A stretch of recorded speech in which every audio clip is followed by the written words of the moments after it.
감염의 전장에서 최초의 항생제 설파제는 어떻게 만들어서 인류를 구했나? 토마스 헤어거, 지음 노승영, 옮김. 토마스 헤어거는 어떤 분인가? 헤어거는 과학의학 분야의 베테랑 저술가로 공기의 연금술을 비롯한 여러 권의 책을 냈으며 리더스 다이저스트와 메디컬 트리뷴의 비롯한 다양한 잡지에 기고했다.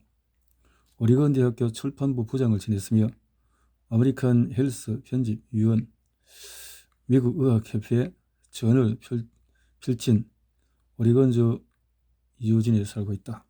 노승영은 서울대학교 영문학교를 졸업하고 서울대에 이렇게 해서 책을 많이 번역을 하셨네요.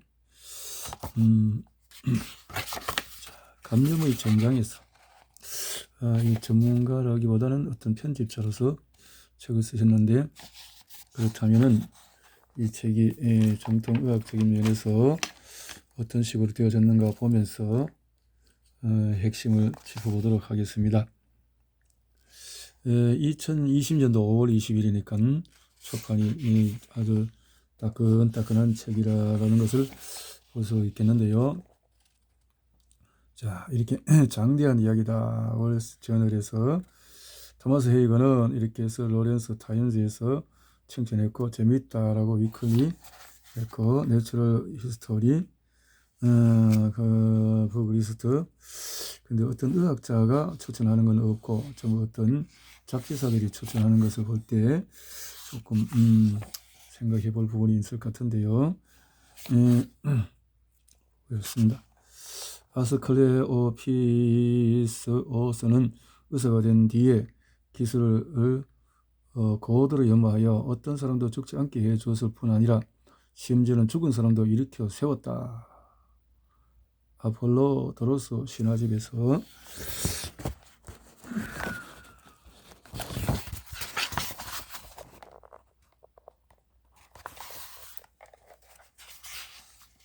감사의 길, 토마스 헤이거, 오리곤주에서 무엇보다 레버쿠젠 바이엘 사령관의 기업 사학가 리디거 보르스델에 감사한다. 그의 도움이 없었다면 책을 쓰지 못했을 것이다. 바이엘 미하일 프랑스는 수많은 희귀 사진을 검색하고 사용을 허락해 주었다. 이렇게 나를 하모니 출판소 연결해준 저작권 대리인 넬선이 없었다면, 이렇게 해서 주신 분에게 감사한다 라고 했네요. 서론에서 1931년에 인간은 비행기로 대양을 건너고 온 세계와 실시간으로 소통할 수 있었다. 해양적 물리학을 연구하고 전신 분석을 시술하고 광고에 시달리고 교통체적을 겪고 전화 통화를 하고 수천 년 동안의 인류는 전진병을 물리칠 약물을 찾아 헤맸다. 이렇게 해서 노력이 부족한 탓은 아니었다. 헤르메스의 지팡이를 휘감고 있는 두 마리의 뱀이 서양 의사들에게 상징이듯이 의학사는 서로 얽힌 두 다리의 탐구로 이루어진다. 이렇게 고대부터 찾던 그 상은 만병통치약으로 불렸으며 환자를 치유하고 망자를 살릴 수 있다는 신비의 물질이었다. 이런 물질. 세균성 질병의 인체가 장악당하면 1941년의 인류는 선사시대와 마찬가지로 보이지 않는 살인자의 무기감이 신세였다. 이 모든 상황이 달라지기 시작했다. 내가 현대에서 가장 중요한 것으로 손꼽는 이 이야기를 접한 것은 순전히 우연이었다. 솜씨, 실수, 행운, 고집불통, 이상주의가 어우러진 발견에 걸맞은 방식이었다. 그래서 한 과학자의 업적을 다른 과학자와 연결하며 나라와 시대를 넘나드는 생각의 흐름을 추적했다. 나는 도마크라는 인물에 끌렸을 뿐 아니라 나는 2차 세계대전 이후의 베이비붐 세대라는 거대한 인구 집단에 속한다. 이들은 역사상 최초로 태어나면서 항생제 발견의 혜택을 누린 사람들이다. 항생제. 의사라는 단어의 의미도 달렸다. 우리 조부모에게 의사라는 형편없는 거려를 받으며 집집마다 왕전하고 밤새 환자를 간호하는 그때 그런 일도 있었죠. 설파제의 등장, 기적 중의 기적으로 칭송받았다. 이것이 이 책에서 하려는 이야기다. 자, 어떤 이야기인가? 이 약 덕분에 인류는 세균 감염을 막는 효과가 처음으로 있었다라는 건데요. 이렇게 해서 조사하면 할수록 더더욱 신기하고 다채로웠으며 콩고레드, 메들렌 블루, 성 안토니오, 불, 스콜랜드, 타르, 레레이 감염된 큰 종기와 비스부르크의 신들의 회하, 빅토리아 여왕의 겨드랑이와 성 안토니우스 요걸 어마어마하게 작은 극미 동물과 어마어마하게 큰 어깨 카르텔에 이르기까지 인물과 이야기는 더더욱 치밀해졌다. 이것이 이 책에서 하려는 이야기다. 사형시 주의사항은 요즘 설파제로 뭉뚱그려 부르는 약물군에는 수천 가지 유사 분자가 포함된다. 항생제라는 용어는 원어에서 두 가지로 정의된다. 엄격한 첫 번째 정의에서는 어떤 약물을 항생제라고 부르려면 곰팡이에서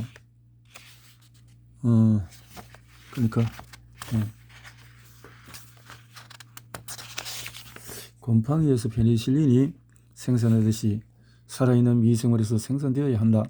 따라서 일본 전문가는 설파제처럼 자연에서가 아니라 실험실에서 만든 순전한 합성화학물질을 항생제라고 부르지 않는다. 내가 생각하기에는 또한 여러 의학 전문가가 생각하기에 더 합리적인 기준은 해당 성분을 어디서 얻었느냐 보다는 그 성분이 어떤 일을 하느냐다. 이 관점에서 항생제는 인체에 심한 피해를 입히지 않으면서 인체 내의 특정 세균들을 선택적으로 죽일 수 있는 모든 성분으로 정의된다. 이 책에서는 두 번째 용법을 채택할 것이다. 이 정의에 따르면 설파제는 세계 최초의 항생제다. 그런 좋은 의미에서 항생제라는 것을 보이겠다는 거죠. 들어가며 호리호리하고 열성적인 뉴욕 외과 의사 존 무헤더는 하와이에 가게 되어 들떴다. 미국에서 손꼽히는 외상 수술의이자 항생치료 전문가인 그는 1941년 12월 호놀룰루 카운티 의학회에서 의사와 간호사들에게 강연해달라는 초청을 받았다. 그는 기쁜 마음으로 수락했다. 맨하튼의 겨울바람 대신에 오아후 섬의 열대 산들바람을 쐴 좋은 기회였다. 일정에 맞게 도착해서 많은 청중을 대상으로 외상수술 분야에 대해서 두 차례 강연했다. 두 번째 강연에서 민간 및 군사 분야의 창성치료는 특히나 시적절했다. 12월 7일 아침에 무헤드의 운전기사는 자동차 라디오에서 진주만의 미군 해군기지가 공격받았다는 뉴스를 들었다. 기사는 별 얘기 다 듣겠네요 라면서 운전을 계속했다. 강연장에서 예상 참석 인원이 300명이 아니라고 고작 50명가량의 의사와 간호사가 앉아있었다. 어쨌든 그는 단상에 올랐다. 그런데 그가 입을 여는 순간에 한 남자가 강당 안으로 뛰어오더니 의사들에게 하와이 최대의 군 의료 시설인 트리플러 종합병원으로 당장 와달라고 호소했다. 공격은 진짜였다. 강당이 텅 비었다. 무헤드도 트리플러로 갔다. 그의 운전기사가 도착했을 때 트리플러 본관 앞 잔디밭은 온통 들꽃으로 덮여 있었다. 구급차, 트럭, 승용차, 진주만까지 6에서 8km를 왕복하며 꽃핀 나무 아래에 빈자리에 부상자들을 내려놓았다.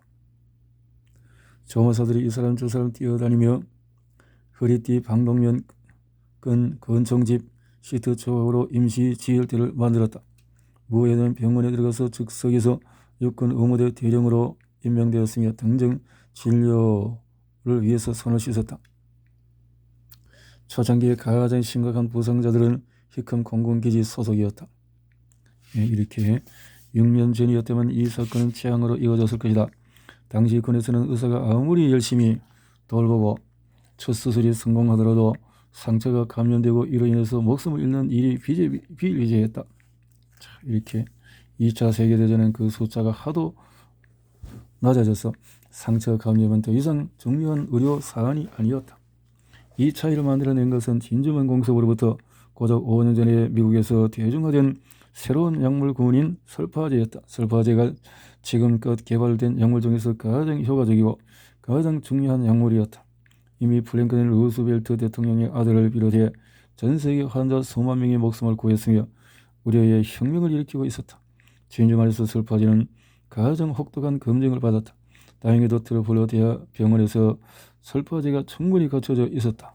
3일 수 있는 부상병은 모두 설파제 알약을 지급받았으며 나머지는 주사를 맞거나 상처에 도포받았다. 부상병의 배가 벌어져 있으면 의사는 그 속을 최대한 깨끗이 청소하고 치료한 다음에 복강에 설파제를 부었다. 불타는 기름으로 덮인 물 속에 있다가 화상을 입은 수병 혹자는 인간 튀김이라고 묘사하기도 했다. 이에 도착하면 화상 부위를 소재하고 죽은 조직을 떼어낸 다음에 상처 부위에 설파제를 뿌렸다. 무헤드는 공식 보고서에 이렇게 썼다. 사상자는 많고 다양하고 심각했다. 이것은 신약의 효능을 검증하는 소름 끼치는 시험이었으며 그가 최고의 장성치료에 대한 강의한 지 36시간 만에 이뤄진 일이었다. 이제 그의 조언에 따라서 트러플러의 부상병들에게 단계적으로 조치가 취해졌다.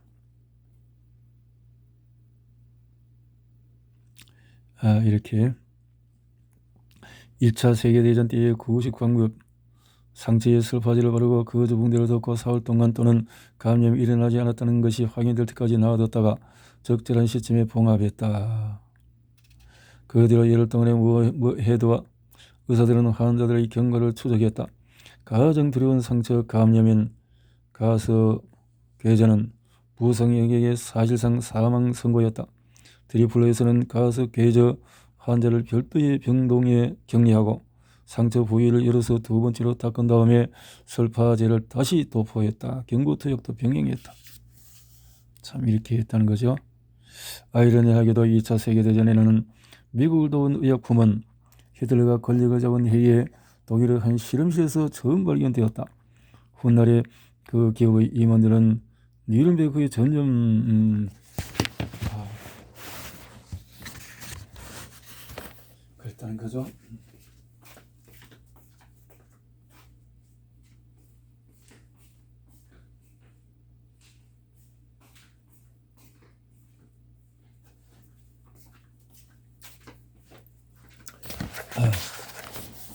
이렇게 이 모든 일은 기업의 전략, 개인의 이상주의, 면밀한 계획, 행운, 냉소주의, 영웅주의, 탐욕, 엄청난 노고, 그리고 하나님중적이고 포괄적이고 헛다리 짚은 발상이 어우러진 결과였다.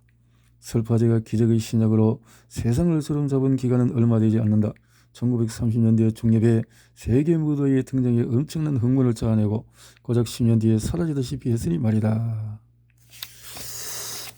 잠깐 나타났어도 큰 일을 했다. 자, 1부에서 사냥. 의술은 자연이 병을 치료하는 동안에 환자를 달래는 일이다. 자연이 환자를 달래는 일이다. 볼티에르. 좋은 말인데, 의술은 자연이 치료할 때까지만 달랜다. 1장. 게르하트 도마크는 피가 자신의 군복 상의를 적시고 있는 광경을 바라보았다. 때는 1914년 성탄절을 며칠 앞두고 있었다. 독일군은 탄낙 사격을 막 끝내 참였다. 도마크의 부대는 전장에 투입되어 있었다. 젊은 병사들과 장녀들이 새하얀 입김을 내뿜으며 철모가 날아서 이 전쟁에 피비린내 나는 이것이 있을 때에 휘는 머리에서 목을 따라 서슬 흘러내리고 엄청난 머리에 총력을 가져서도 전쟁에 대한 도마크의 생각은 달라지지 않았다. 여느 대학생처럼 그도 1914년 여름 독일을 휩쓴 애국적 열병에 전염이 되어서 가벼운 창난 상태에 빠졌다. 키가 크고 깡마른 도마크는 개전선언 직후에 그부와 친구 연합원 명과 함께 자원 입대했다. 의기충천. 그렇게 해서 독일군은 벨기에의 해안가 마을 근처에 있었다. 사격이 끝나자 젊은 독일 병사는 낑낑대며 구멍에서 빠져나왔다. 프랑들에서 싸울 능력을 상실한 척탄병 연대 생존자들은 이성이 되어졌다. 이렇게 해서 게르하르트의 실이 빠졌다. 그는 이렇게 회상했다. 어머니와 저녁 기도를 드리다가 이렇게 끝맺었다. 좋으신 하나님, 가로등지기 아저씨가 돌아오게 해주세요. 아저씨여 말이 낫게 해주세요. 말이 베를린의 독일 병원 당국은 기록을 검토하다 부상자인 척타명 게르르트 도마크가 의대에 다닌 적이 있음을 알게 되었다. 당국은 그를 전장으로 돌려보내지 않고 부상병을 치료하는 임무를 맡겼다. 도마크는 허둥지 등 모병된 초보자 수백 명과 함께 의무병 훈련 과정에 등록했다. 그는 응급처치 훈련을 몇 주 받고 동부전선에 재투입되어 크랑푸르트 이야기했지만은 여기서 군사학과 공업과학이 발전한 덕에 그들은 누구도 보지 못한 부상을 접하고 있었다. 임무 중 하나는 새로 도착하는 부상병을 분리하여 감염을, 특히 콜레라가 발견되면 최대한 빨리 막사박으로 옮기는 것이다. 이렇게 소름 끼치는 작업이 끝나면 도마호크 같은 의무병은 종종 벗기고 씻기기 임무를 맡았다. 일이 끝나면 도마호크는 종종 수술을 거들었다. 이렇게 해서 의무병이 하는 일이고, 똑똑하고 젊고 강인했으며 명령을 따르고 열심히 일했다. 도마크는 피부를 절개하며 배울 수 있는 것에 깊은 존경심을 품게 되었다. 어느 날 저녁 모닥불 가에서 도마크의 병원에서 근무하는 나이든 장교가 젊은 조수들에게 15년 전 콜레라가 함부르크를 휩쓸어 수천 명의 목숨을 앗은 이야기를 들려주었다. 그는 끔찍한 질병이었다고 말하며 콜레라가 그토록 빠르게 널리 전파된 것에 여전히 당혹스러워했다. 그러더니 젊은 조수들에게 민간요법을 하나 알려주었다. 알코올을 잔뜩 마시면 콜레라를 퇴치할 수 있다는 것이었다. 그런데 상처 소독에 쓰는 순수한 알코올을 제외하면 막사에 있는 것은 적 포도주뿐이었다. 젊은이들은 다들 포도주를 양껏 마시기 시작했다. 그런데 며칠 뒤에 그 장교가 종아리 통증을 호소하기 시작했다. 그러더니 몇 시간 만에 죽었다. 콜레라였다. 도마크는 민간요법이 질병을 예방하지 못한다는 사실을 깨달았다. 도마크가 우크라이나에서 관찰하는 사실 중에서 가장 중요한 것은 아무리 영웅적이고 극복에 성공적인 수술이라도 며칠 뒤에 완전히 잘못될 수 있다는 것이었다. 전날까지만 해도 멀쩡하던 봉합 부위가 이튿날 아침에 벌겋게 붓고 쓰라렸다. 가장자리가 벌어지기 시작했다. 이따금 악취를 풍기는 시커먼 액체가 배어나와 도마크는 이렇게 회생했다. 삶과 죽음이 우리를 성들었지 사로잡았다. 의사가 되는 것이 어째서 그토록 아름다운 일인지, 무엇을 필요로 하는 일인지 이제야 깨달았다. 체험을 하게 됐다는 거죠. 2장에 가서 도마크의 부대가 이프로에서 떼죽음 하기 직전에 수백 킬로미터 떨어진 프랑스 영토에서는 또 다른 훨씬 힘있는 인물이 상처 감염을 물리치는 일에 몰두하고 있었다. 암로스 라이트 경은 자신에게 배정된 블로니오 카지노의 어두어두한 방에서 무슨 냄새를 맡고는 윌리엄 클레이든 병장을 불러서 클레이든은 하나부터 10까지 암로스 경과 달랐는데 뼛속까지 영국군이었고 늘 규율을 엄수했으며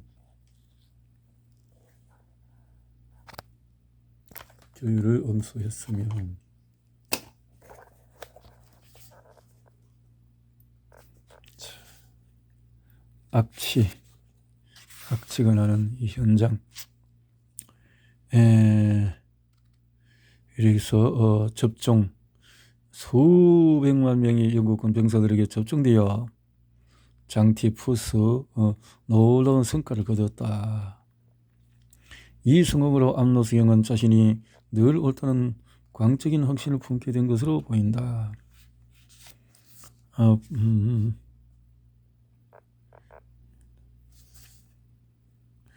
자, 본련 위에 발을 디딘 암로스 경은 자신에게 배정된 아래층의 좁은 공간을 샅샅이 훑어보고 공기 냄새를 맡고는 방을 바꿔달라고 요구했다. 그는 악취가 나는 곳에 머물기를 거부해 결국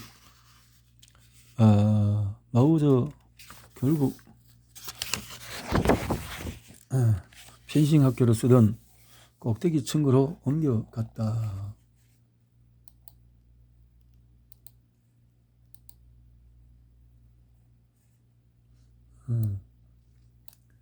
냄새가 독하고 이것도 완벽하지는 않았지만은 전기도 가스도 난방도 심지어 수돗물도 없었다.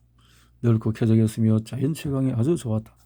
이곳에서 암노수경과 그의 정예팀 전선의 총을 가지 신세가 되지 않도록 런던의 연구실에서 데려온 젊은이들은 연구시설을 갖추기 시작했다.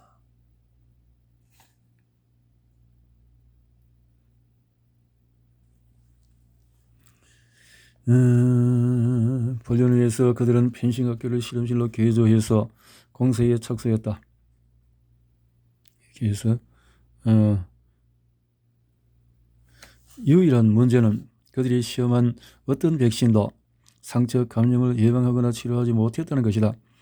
훈련 후에서 몇 달을 보낸 뒤에 암노수경은 자신이 신속하고 찬란한 승리를 거두기는커녕 일종의 참호 전투를 벌이고 있음을 깨달았다.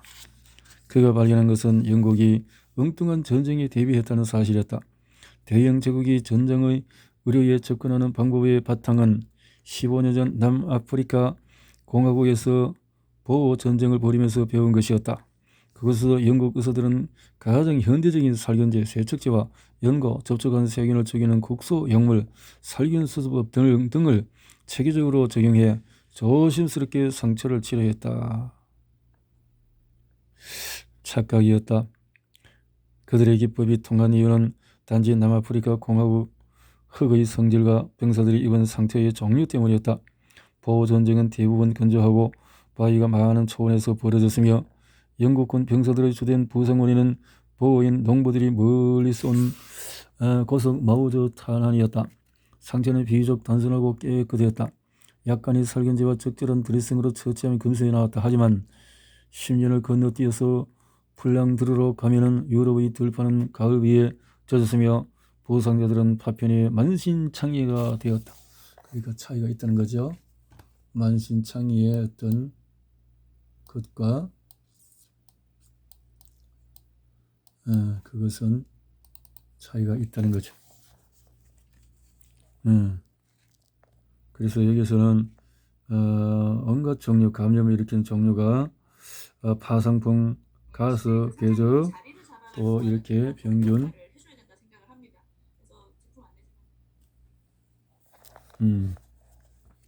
그래서 밖에 분변, 피부, 세균 이런 것이 다양한 것이 많은 속에서 세균은 이미 자리를 잡았다. 접종할 때쯤에.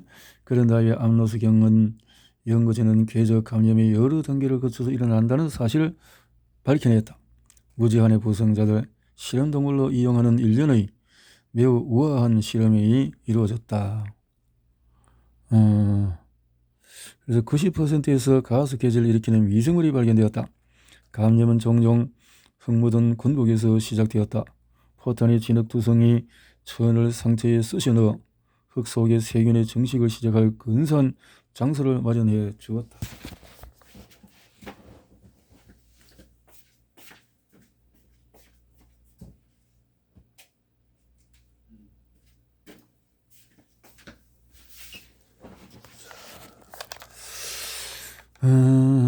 진흙투성이에서 세균책을 모방해서 분변에 섞은 다음에 이 혼합물을 특수 플라스크에 넣었다. 플라스크. 연구되는 일부 세균이 늘 깊은 구멍으로 달아나며 인체가 어느 경우에든 살균제를 재빨리 씻어내고 혈청과 림프로 살균제의 효력을 무력화한다는 사실을 알아냈다. 강력한 살균제는 세균을 죽이는 것과 마찬가지로 인체 세포도 죽이기 때문에 깊은 상처에 바르는 것은 오히려 역효과를 내었다. 살균제가 세균만 죽이는 것이 아니라 인체의 핵심 방어체인 백혈구의 상당수까지 죽였기 때문이다. 백혈구가 죽지 않고 활동하게 하는 것이 관건이었다. 암노수경은 자신에게 귀를 기울이는 모든 의사에게 이렇게 말하고 다녔다. 백혈구가 최고의 살균제요. 그의 실험에서는 상처에 쏟아붓고 있는 살균제가 많은 세균을 놓칠 뿐만 아니라 설상가상으로 정상적인 면역 반응을 방해한다는 사실을 밝혀냈다. 잘못하면 의사들을 설득하기 시작했는데 상처를 최대한 단단히 봉합하는 것이 정상적인 수술 절차였으나 암노수경의 경우에 따르면 상처를 공기 중에 노출시켜 두는 편이 나았다. 상처를 꽉 묶고 상처 부위가 건조하도록 매일 드레싱을 가하는 것이 정상적인 처치법이었지만 암노수경의 경우에 따르면 백혈구는 습한 상처에서 활발하게 활동했다. 이 말은 붕대를 매일같이 지독하게 아플 뿐 아니라 종종 피부에 달라붙은 붕대를 억지로 떼어내야 했다. 감염 위험도 높아진다는 뜻이다. 안노수경은 마른 붕대보다는 소금물에 적신 거제를 권했다. 세균은 염분을 싫어하지만 백혈구는 농도가 지나치게 높지만 않으면 괜찮기 때문이다. 게다가 촉촉하고 성기 있는 드레싱은 상처에서 체액을 뽑아내어 신선한 체액이 인체에서 흘러나오도록 함으로써 백혈구를 돕고 세균을 씻어내었다. 자, 이렇게 결정적인 순간이었다. 상처가 공기를 씻게 해주는 것이 관건이었다. 상처에 감염하는 병균 중에는 연쇄 고균처럼 공기 중에서 사는 것도 있지만 최악의 침입자인 가스 궤적균은 산소를 독약대하듯 하는 현기성 미생물로 알려져 있었다. 가스 궤적균이 증식하려면 공기가 없는 장소가 필요했지만 인체 조직에는 산소가 풍부한 공기가 필요했다. 가스 궤적 감염을 예방하는 것이 목적이라면 상처의 공기를 차단하는 것이 최악의 방법 중에 하나였다. 세균이 증식할 이상적인 환경을 만들어주는 셈이었으니까. 안노수경의 연구진이 발견한 사실 중에서 가장 중요한 것은 상처 감염이 단계별로 진행된다는 것이었다. 우선 벌어진 새 상처에 연쇄구균과 포도구균 같은 호기성 세균이 침락을 형성했다. 이 세균들은 다양한 조직과 좋아하는 산소 속에서 재빨리 증식했다. 이 첫 번째 감염 단계는 상처에서 산소를 모조리 뽑아내어 가스 궤적균 같은 현기성 세균이 들어올 길을 닦았다. 그러면 이 세균들이 자리 잡고 특히 단단히 봉한 상처에 환자를 끝장내었다. 안노수경의 연구진은 연쇄구균 감염이 근본적인 문제임을 발견한 것이다. 그들은 상처 감염으로 인한 사망의 70%가 연쇄구균에서 비롯한다고 추산했다. 연쇄구균을 퇴치할 수 있다면 상처 감염을 중단시킬 수 있을 터였다. 하지만 그럴 수 없었다. 이유는 알 수 없지만 연쇄구균에는 어떤 백신도 듣지 않았다. 일단 인체가 연쇄구균의 감염 또는 어떤 세균 감염이든지 되면은 어떤 약물로도 막을 수가 없었다. 안노수경은 상처 감염의 열쇠라고 그것을 방일했지만은 중단할 방법을 찾지 못하자 주변을 공략하는 방법에 초점을 맞췄다. 그런 외과 의사들에게 수술법을 바꾸라고 설득했다. 수술 의사들은 조직을 최대한 그대로 두고 꽁꽁 봉하는 쪽을 선호했으나 안노수경의 연구진은 상하거나 개사한 조직에서 병균이 번성한다는 사실을 발견했다. 따라서 더 과감하게 문제가 될 만한 것을 모조리 절제하고 숨은 흙이나 은신처가 하나도 없을 때까지, 심지어 건강해 보이는 조직까지, 필요하다면 뼈까지 상처를 덜어내고 그런 다음에 상처를 한동안 열어두었다가 며칠 후에 감염이 전혀 없는 것이 확인되면 그제야 추가 감염을 예방하기 위해 상처를 봉합해야 했다. 안노수경은 이렇게 썼다. 봉합하기 위해서 살균하는 것이 아니라 살균하기 위해 봉합하라. 그는 부상병을 신속히 대규모로 영국으로 후송하는 것에 반대했다. 회복에 가장 중요할지 모르는 시기에 환자에게 지나친 부담을 주는 처사라고 생각했기 때문이다. 부상병은 한자리에 머물면서 감염 위험이 지날 때까지 적절한 처치를 받아야 했다. 지저분한 상처를 꽁꽁 싸면 제 환자를 영국으로 보내는 것은 죽으라고 등을 떠미는 격이었다. 안노수경은 연구 결과를 확신했으며 의사들에게 최대한 강제적이고 직접적으로 정보를 전달하는 데 거리낌이 없었다. 의사들은 처음에는 들으려 하지 않았다. 그들은 전쟁에 내던져져 이미 과로하고 있었다.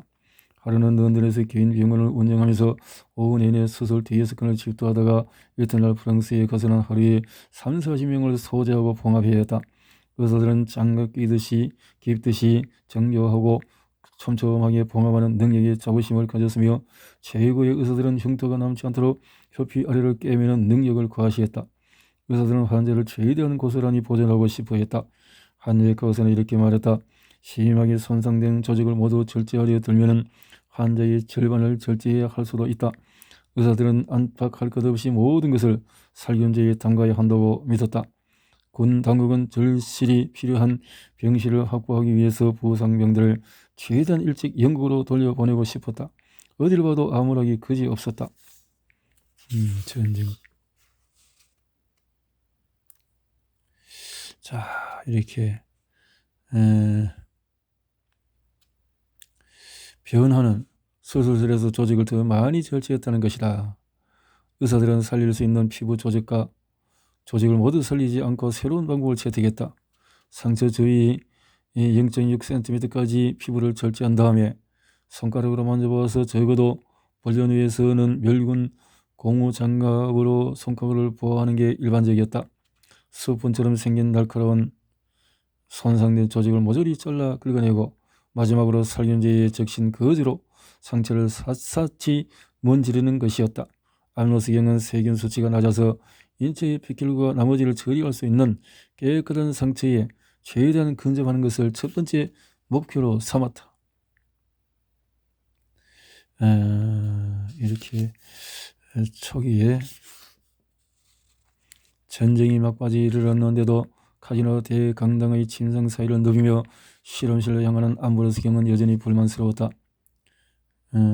관이 꽂힌 환자들, 따가운 화학물질, 드레싱을 갈 때 병사들이 내는 고통의 신음소리는 그가 원하는 것이 아니었다. 원하는 것은 치료였다.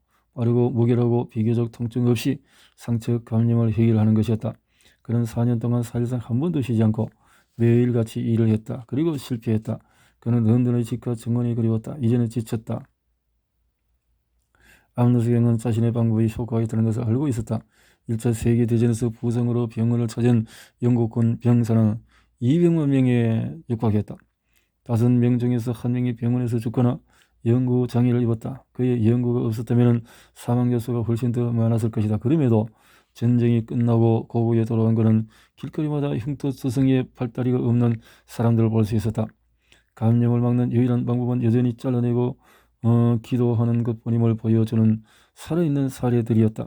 크나큰 진전은 사람을 구하는 데서가 아니라 죽이는 데서 이루어졌다. 이 모든 것은 독가스 공격을 받은 참전 군인이 전쟁 뒤에 들려준 이야기로 압축된다. 그는 병원에서 심하게 기침했으며 말을 할 수 없었기에 쪽지를 써서 형에게 건넸다. 이것이 현대 과학이 내게 저지른 일입니다. 현대 의학이 이렇게 했다라는